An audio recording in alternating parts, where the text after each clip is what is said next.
ரஷ்ய அதிபர் புட்டின். அவர் முக்கியமாக என்ன சொல்லியிருக்காருன்னு பார்த்தா, உக்ரைன் வாருக்கு மிக முக்கிய காரணம் வந்து மேற்கு நாடுகள் தான்.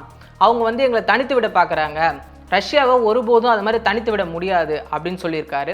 இரண்டாவது பாயிண்ட்டாக, இந்தியா, சைனா, ரஷ்யா ஆகிய நட்பு வந்து இதுக்கப்புறம் தொடர்ந்து இருக்கும் அப்படின்ற மாதிரி, இந்த நட்பு வந்து எங்களுக்கு விருப்பமானது அப்படின்ற மாதிரி பேசியிருக்காரு. அடுத்ததாக என்ன சொல்கிறாருன்னு பார்த்தா, SCO ஷாங்காய் கோஆப்ரேஷன் ஆர்கனைசேஷன் இருக்கு இல்லையா, இது வந்து UN, NATO அந்த மாதிரி வெஸ்டர்னில் இருக்க அந்த அமைப்புகளை விட SCO தான் பெஸ்ட்டு அப்படின்றத ஹைலைட் பண்ணி பேசியிருக்காரு.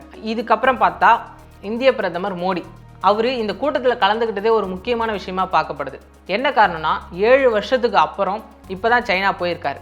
அவர் போயிட்டு என்ன முதல்ல பேசியிருக்காரு அப்படின்னா, சைனாவோட அதிபர் ஜின்பிங் கிட்ட பேசியிருக்காரு. இந்தியாவுக்கும் சைனாவுக்கும் உள்ள ப்ராப்ளம் இதுக்கப்புறம் வந்து இருக்கக்கூடாது, இதுக்கு முன்னாடி நடந்த பிரச்சனைகளை வந்து நம்ம கடந்து போயிட்டு அடுத்தது ஒரு நல்ல நட்புறவை ஏற்படுத்திக்கணும் அப்படின்ற மாதிரி பேசியிருக்காங்க.